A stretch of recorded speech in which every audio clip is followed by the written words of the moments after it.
പൗലോസ് കൊറിന്തോസുകാർക്ക് എഴുതിയ ലേഖനങ്ങൾ അധ്യായം 3. പക്വത പ്രാപിക്കാത്തവർ. സഹോദരരെ, എനിക്ക് നിങ്ങളോട് ആത്മീയ മനുഷ്യരോട് എന്നതുപോലെ സംസാരിക്കാൻ സാധിച്ചില്ല.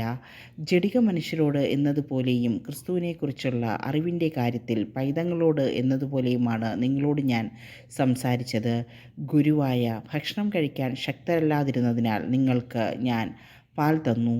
ഇപ്പോഴും നിങ്ങൾ ആ അവസ്ഥയിലാണ്. എന്തെന്നാൽ നിങ്ങൾ ഇപ്പോഴും ജഡിക മനുഷ്യർ തന്നെ. നിങ്ങളുടെ ഇടയിൽ അസൂയയും തർക്കവും നിലനിൽക്കുമ്പോൾ നിങ്ങൾ ജഡികരും സാധാരണക്കാരുമല്ലേ? ലൗകികരായതുകൊണ്ടല്ലേ നിങ്ങളിൽ ചിലർ ഞാൻ പൗലോസിൻ്റെ ആളാണ് എന്നും ചിലർ ഞാൻ അപ്പോളോസിൻ്റെ ആളാണ് എന്നും പറഞ്ഞു നടക്കുന്നത്? ശുശ്രൂഷകരുടെ സ്ഥാനം. അപ്പോളോസ് ആരാണ്? പൗലോസ് ആരാണ്? കർത്താവ് നിശ്ചയിച്ചതനുസരിച്ച് നിങ്ങളെ വിശ്വാസത്തിലേക്ക് നയിച്ച ശുശ്രൂഷകർ മാത്രം. ഞാൻ നട്ടു, അപ്പോളോസ് നനച്ചു, എന്നാൽ ദൈവമാണ് വളർത്തിയത്. അതുകൊണ്ട് നടുന്നവനോ നനയ്ക്കുന്നവനോ അല്ല, വളർത്തുന്നവനായ ദൈവത്തിനാണ് പ്രാധാന്യം. നടുന്നവരും നനയ്ക്കുന്നവനും തുല്യരാണ്. ജോലിക്ക് തക്ക കൂലി ഓരോരുത്തർക്കും ലഭിക്കും. ഞങ്ങൾ ദൈവത്തിൻ്റെ കൂട്ടുവേലക്കാരാണ്. നിങ്ങളാകട്ടെ ദൈവത്തിൻ്റെ വയലും വീടും.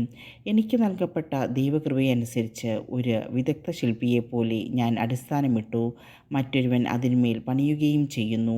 എപ്രകാരമാണ് താൻ പണിയുന്നതെന്ന് ഓരോരുത്തരും ഗൗരവപൂർവ്വം ചിന്തിക്കട്ടെ. യേശുക്രിസ്തുവെന്ന അടിസ്ഥാനം സ്ഥാപിക്കപ്പെട്ടു കഴിഞ്ഞു. അതിനു പുറമെ മറ്റൊന്ന് സ്ഥാപിക്കാൻ ആർക്കും സാധിക്കുകയില്ല. ഈ അടിസ്ഥാനത്തിന്മേൽ ആരെങ്കിലും സ്വർണമോ വെള്ളിയോ രത്നങ്ങളോ തടിയോ പുല്ലോ വൈക്കോലോ ഉപയോഗിച്ച് പണിതാലും ഓരോരുത്തരുടെയും പണി പരസ്യമാകും. കർത്താവിൻ്റെ ദിനത്തിൽ അത് വിളംബരം ചെയ്യും. അഗ്നിയാൽ അത് വെളിവാക്കപ്പെടും. ഓരോരുത്തരുടെയും പണി ഏതു തരത്തിലുള്ളതെന്ന് അഗ്നി തെളിയിക്കുകയും ചെയ്യും. ആരുടെ പണി നിലനിൽക്കുന്നുവോ അവൻ സമ്മാനിതനാകും. ആരുടെ പണി അഗ്നിക്കിരയാകുന്നുവോ അവൻ നഷ്ടം സഹിക്കേണ്ടി വരും. എങ്കിലും അഗ്നിയിലൂടെ എന്നവണ്ണം അവൻ രക്ഷ പ്രാപിക്കും. നിങ്ങൾ ദൈവത്തിൻ്റെ ആലയമാണെന്നും ദൈവാത്മാവ് നിങ്ങളിൽ വസിക്കുന്നുവെന്നും നിങ്ങൾ അറിയുന്നില്ലേ? ദൈവത്തിൻ്റെ ആലയം നശിപ്പിക്കുന്നവനെ ദൈവവും നശിപ്പിക്കും. എന്തെന്നാൽ ദൈവത്തിൻ്റെ ആലയം പരിശുദ്ധമാണ്. ആ ആലയം നിങ്ങൾ തന്നെ. യഥാർത്ഥ ജ്ഞാനം. ആരും ആത്മവഞ്ചന ചെയ്യാതിരിക്കട്ടെ. ആരെങ്കിലും ഈ ലോകത്തിൽ ജ്ഞാനിയെന്ന് വിചാരിക്കുന്ന പക്ഷം യഥാർത്ഥ ജ്ഞാനിയാകേണ്ടതിന് തന്നെ തന്നെ ഭോഷനാക്കട്ടെ. എന്തെന്നാൽ ഈ ലോകത്തിൻ്റെ വിജ്ഞാനം ദൈവത്തിന് ഭോഷത്വമാണ്.